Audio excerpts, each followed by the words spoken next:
I'm black, y'all, and I'm black, y'all, and I'm blacker than black, and I'm black, y'all, and I'm black, y'all, and I'm black, y'all, and I'm blacker than black, and I'm black, y'all. I'm blickety black, blacker than black, black, I'm blacker than black, yo, because I'm black and I'm back. Yo, I'm black and I'm black, y'all, and I'm blacker than black, and I'm black, y'all, and I'm black, y'all, and I'm black, y'all, and I'm blacker than black, and I'm black, y'all, and I'm blickety black, black.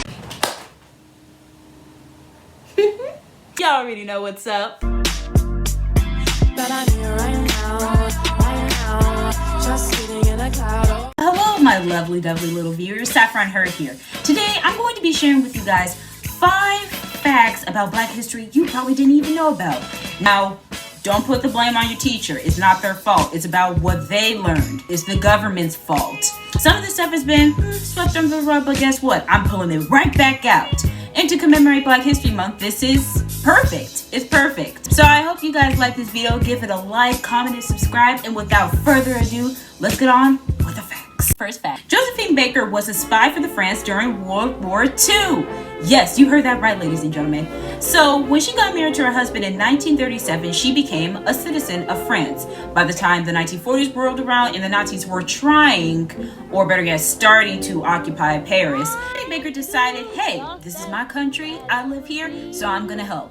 And she would use her status whenever she went to embassies and balls, and eventually she would slowly spread the message, and she would even hide messages underneath her costumes and in her script music. Crazy, right? Second fact, Betty Boop, yes, this gal right here, was inspired by a Black jazz singer. In the 1920s, in the Cotton Club, Esther Jones, aka Baby Esther, started to incorporate these childlike sounds into her music. And this soon caught the attention of Miss Helen Kane, who quickly rose to fame by incorporating this childlike sound into her music as well. But when the iconic Miss Betty Boop came out, Helen Kane decided to sue her creators for $250,000, claiming that they stole her style and her image. Well, that wasn't going to slide with the court. They started to dig deeper and deeper until they finally found a video showing Miss Esther Jones performing this type of style way before Helen Kane even started it.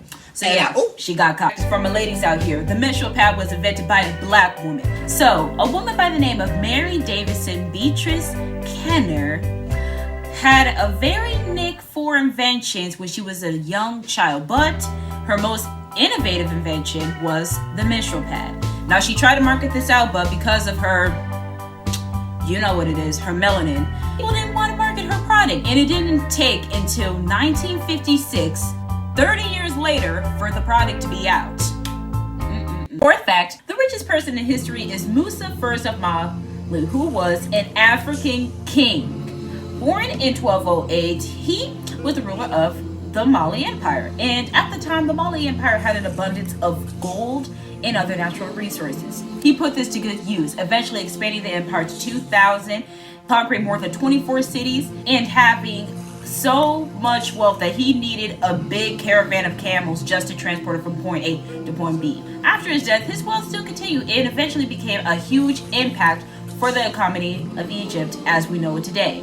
It was thought that his net worth was, I'm gonna say it. That means that he surpasses people like Mark Zuckerberg, Bill Gates, and even the CEO of Amazon, Jeff Bezos himself. And final fact, ladies and gentlemen, inculation was introduced to America by a slave. In the late 17th century, Onesimus started to talk to his master about the centuries-old tradition of inculation. He soon brought this information to Dr. Boylston, who wanted to test this out. He got 240 people who were infected with smallpox and started the experiment from there. Keep in mind, smallpox was very rapid during that time, and they were really willing to risk it all just to see if this inculation process would work. But in the end, it did, with only 2% of people dying and the other 50% surviving. And from there, inculation was used everywhere. That's it, ladies and gentlemen. Hopefully you guys enjoyed this video and learned some new refreshing facts. Be sure to share this with other people because they may not know about this, and we want knowledge to spread. We want all that knowledge to spread. So keep it real, and I will see you guys in the next video. Bye.